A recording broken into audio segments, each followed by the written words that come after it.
BARK Radio. What's good, everybody? It's Robo from Allbark back with another video, and today I'm going to my NFL Week 17 picks. I'm picking every game this season, both against the spread and straight up, and keeping track of my results in the process. It's been a good year so far for the picks, but before we get into Week 17s, let's go ahead and recap last week's results on the channel. Last week was a good one picking winners, 11-4 overall, and back in the green, barely going 8-7 against the spread to make it a good week overall. It was an elite start, not missing a single game until the 4 p.m. slate, where it got pretty ugly there with some upsets, and then a failed upset pick with the Cardinals, who did have a chance there. But now we look to continue these strong weeks into the toughest times of the season. So let's get started picking Week 17, starting on Saturday. First up Saturday, we got the Texans at the Chargers. The Texans played very poorly last week and nearly got upset by the Raiders at home. That doesn't give me much confidence on the road here against a Chargers team that's rolling with 3 straight wins and with some one-seed hopes to play for. But if the Texans play how they're capable of playing, especially defensively, this is a potential upset in Los Angeles. The Texans are all but locked into the playoffs, but they still need a win this week or a Colts loss to officially clinch their spot. So I bet on them being ready to play and make it official here Saturday so they don't have to wait until tomorrow or next week. Plus, winning just gives them a better seed as they fight for the division with Jacksonville. The Chargers offense really exploded last week against a very bad Cowboys unit, but in the games prior to that against the Eagles and the Chiefs, they really struggled to find the end zone and won both games in pretty low scoring affairs. This Texans defense, as I've mentioned every week, is the best in the league to me, and probably refocus back up for this one as the Raiders game may just have been taken not as seriously as it needed to be. They've got to be on point to beat the Chargers on the road, so knowing that defensive advantage exists, on top of just the way the Chargers offense has played against good defenses lately, I lean towards the Texans taking the upset dub on the road, 19-16. Our night game Saturday is a backup matchup between the Ravens and the Packers from Lambeau. Jordan Love is out, and Lamar Jackson is doubtful, so we'll get Malik Willis and Tyler Huntley most likely in this game. Looking at the playoff picture, the Ravens have to win out and get 2 Steelers losses to make the playoffs. It's probably not happening, but I'll definitely assume the team gets ready to play and rally behind likely Tyler Huntley this week and at least try to do their part on the road against a Malik Willis-led Packers team who has a bit less to play for. Both of these backups have experience and haven't looked bad, and like I said, the Packers are in the playoffs now and have less to play for, which I definitely think could matter here. They've been playing decent football though through the tough losses to the Broncos and the Bears, and like I said, Malik Willis is not a bad backup. He's consistently been capable of moving this offense down the field and scoring, and while the Packers defense is not nearly the same without Parsons, it's still a solid unit, so this game is a complete toss-up to me. But with what's at stake and both quarterbacks likely being out, I trust Huntley's experience in the offense a bit more and lean towards Derrick Henry stepping up as well as the Ravens defense on the road, taking this game with a 23-20 final. On to Sunday, we'll start with the Steelers at the Browns. This is an interesting matchup and pretty dependent on the Ravens-Packers game on Saturday. If the Ravens lose to the Steelers, clinch and do not have to take this game as serious, which could mean some guys sit out during this game to prevent injury, and they're already out DK Metcalf for that offense. The Browns have shut down quite a few guys as well, though. Judkins went down last week, and now even Harold Fannin is questionable with a groin injury for that offense. He'll play, but he could be limited, and Noah Njoku hurts as well, so even with the risk with the Steelers, they're just on a roll right now, and this is a very winnable game for them on the road, even if it doesn't matter. I know the Lions' offense has completely died lately, but that was a very impressive win in Detroit last week, and I just think this Browns team is not up to par with the level of football the Steelers have been playing lately. Especially now down Judkins, you're just asking a lot out of Shedeur Sanders here. So give me the Steelers on the road to lock up the playoffs if the Ravens don't do it for them already on Saturday, in a low-scoring final this week, 20-16. Next, we'll go to New York for an AFC East divisional matchup between the Jets and the Patriots. The Patriots just put together a huge road win in Baltimore. Lamar going down was a massive blow for the Ravens in that game, but Drake May stepped up to the plate and delivered. They did lose Travion Henderson that game though, and his status is unknown while in concussion protocol. But regardless of that situation, this Jets team is not nearly up to the standard to win this game, and definitely in a must-lose situation here for draft pick placement to me.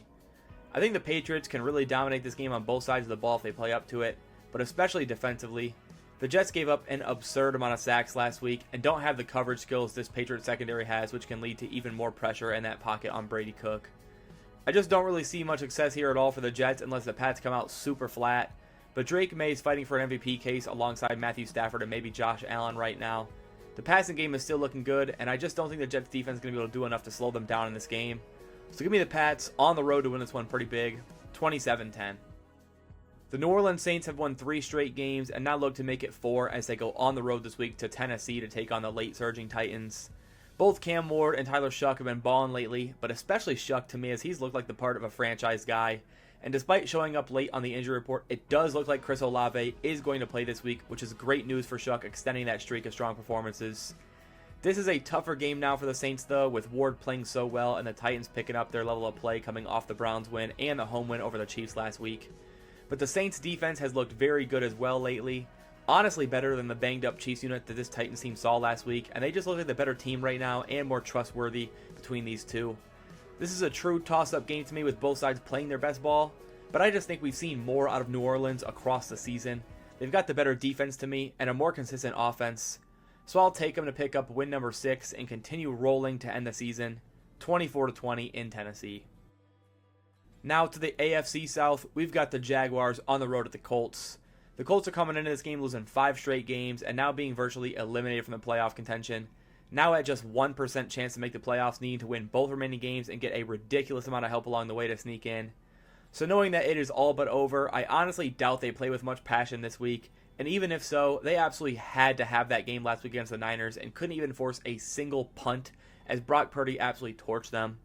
It was nothing close to the defensive performance we saw a couple weeks ago at home against Seattle. And now they got basically nothing to play for here in a 44-year-old quarterback who has shown some results but hasn't gotten a win in either game they needed. Not to mention just how hot this Jaguars team is right now. They're absolutely steamrolling teams right now, just decimating the Broncos in Denver last week, making it 6 straight wins, and a blown lead to the Texans away from it being 8 straight. But this offense has really taken a massive leap lately, scoring 36, 48, and 34 points in the last 3 weeks, and doing it against an elite defense last week on the road in Denver.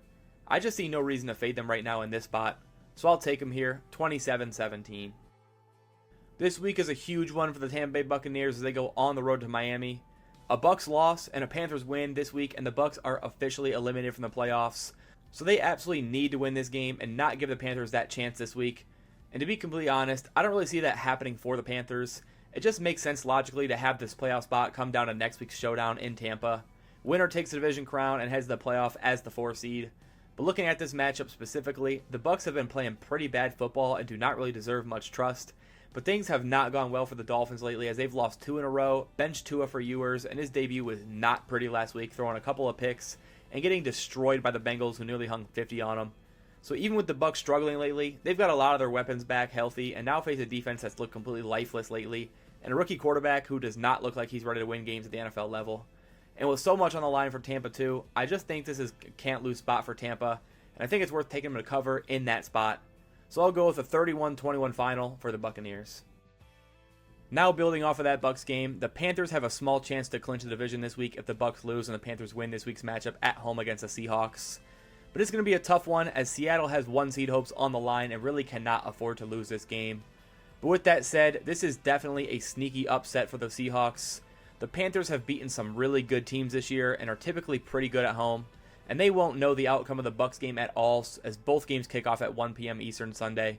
So they won't be playing knowing it comes down to Week 18 against the Bucs. So they'll definitely be fired up for this one, and as we've seen, especially as of late, this Seahawks offense can be a little iffy here and there. They struggled against the Colts to find the end zone, and then early on in that Rams game, they really didn't get much going through the air, and Darnold struggled until later on in that game where he finally came through and got a huge win. But this Panthers defense has the talent to slow them down and hold them to field goals like the Colts did a couple weeks ago, and like that Rams team did originally before the offenses woke up. There's just enough upset potential here to side with the Panthers, keeping this game pretty close. But with the 1 seed on the line and just being a Super Bowl favorite to me, I think the Seahawks can escape Carolina with a victory, 24-20. Our last 1 p.m. game to go over is another sneaky upset matchup, but to a much lesser importance as is the Cardinals at the Bengals. Both of these teams have had disastrous seasons and are well eliminated from playoff contention, but the Bengals played really well last week against Miami, putting up 45 points and dominating that game on both ends, really making Ewers throw some tough passes. But this week's matchup is a lot tougher to me. Arizona's bad, but their offense is not dead, and this is a dream matchup for their passing game, especially McBride and Wilson. I think everyone knows how much the Bengals defense has struggled this year, but the secondary is the big issue, and they have given up a ton of yards to tight ends this season. So with McBride being one of the best in the entire NFL, I love this matchup for him, and Wilson's been getting fed lately as well. Jacoby Brissett has had some huge days as a passer this season, and this is just yet again a great matchup for him. I think this could be a very high-scoring game, honestly, as we know Burrow, Chase, Higgins, and Brown are going to be super tough to stop. but it could definitely go both ways, so I'm expecting an offensive showcase that the Bengals take at home by 1 score or less, as the Cardinals do keep the pace, 34-31. Now on to the 4 p.m. slate, just 2 games here, and we'll start off with the stinker. It's the tank-off between the Giants and the Raiders from Vegas. Both teams are in tank mode, but the Raiders seem to be in full-blown must-lose mode as they shut down both Max Crosby and Brock Bowers for the season, which actually led to an issue that made Max leave the facility as he wanted to play, but the front office is clearly not wanting to win this game. And it makes sense, as the loser here is very likely getting the number 1 pick in the draft, so it's in both teams' best interest to lose this week. Add that on top of the fact that the Giants have just looked like a better team this season. They've had multiple leads blown late where they could have won that game and had a way better record than they do this season. And even just last week, they competed with the Vikings defensively despite an all-time bad offensive performance out of Dart and the rest of the offense. They nearly won that game too, so I just think they may have shown a little less tanking than the Raiders have lately. And honestly, they have a better quarterback leading them this season, and a much better defense now considering Crosby is also sidelined this week. So give me the Giants to go on the road and win the tank off, given the Raiders' number 1 pick positioning, 21-16. The other 4 p.m. matchup is arguably the best game of the slate. A huge contrast from the tank off. It's Josh Allen and the Bills at home against Jalen Hurts and the Eagles. This may be a potential Super Bowl matchup. It's not going to be my pick, that's for sure, but this is obviously a pretty marquee matchup between 2 potential contenders who don't lose very often in games that matter. The Eagles are so hard to pick against no matter how rough they look both home and away, but so is Josh Allen at home. He really doesn't lose much in Buffalo and has a clear case for some MVP votes again this season, despite not having many weapons around him capable of carrying some of the load offensively, besides James Cook. The Bills' defense has been rough for a vast majority of the season as well, but this Eagles offense hasn't really done anything to blow you away either, so it might actually be a decent matchup for Buffalo here. Looking at both teams, I just don't really know which side I like more, the Eagles' defense shutting down Josh Allen or the Eagles' offense being able to score on the road. So with this being a pretty much toss-up matchup for me, I am going to lean on Josh Allen firming his name in MVP conversations again with a huge home win over the Eagles. I'm going with a 26-23 final. This week's Sunday night game looks like a great one. 2 playoff teams going head-to-head as the Bears hit the road to San Francisco to take on the Niners. This game is really no longer needed for either team, besides 1 seed hopes, and head-to-head there really isn't much evidence saying one team's firmly better than the other. I really love the way this Bears team is playing this season in clutch moments. They just find ways to win games. The offense was really abysmal last week, getting shut down by the Packers for almost the entire game. But a late 4th quarter score, onside kick, and another score forced overtime, and they yet again found a way to come out on top in an ugly football game.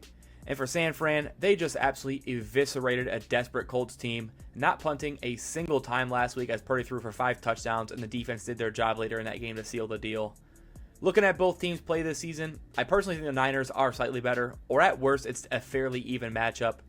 So with them being more likely to take home a potential 1 seed and getting this matchup at home, I don't mind riding with the hot hand playing in their own stadium, and I'll fade the Bears this week for the first time in a while. 31-24 49ers. Week 17's Monday Night Football matchup is a decent one. The Rams going on the road to Atlanta to take on the Falcons. Obviously a pretty one-sided game record-wise, but maybe more interesting now with the Falcons offense in such a flow state right now. I'd honestly be pretty surprised to see them get blown out at home with no reason to lose, as they don't own their own first-round pick this season. But at the same time, the Rams are a far better team and competing for playoff seeding while coming off of a brutal road loss in Seattle on a 2-point conversion in overtime.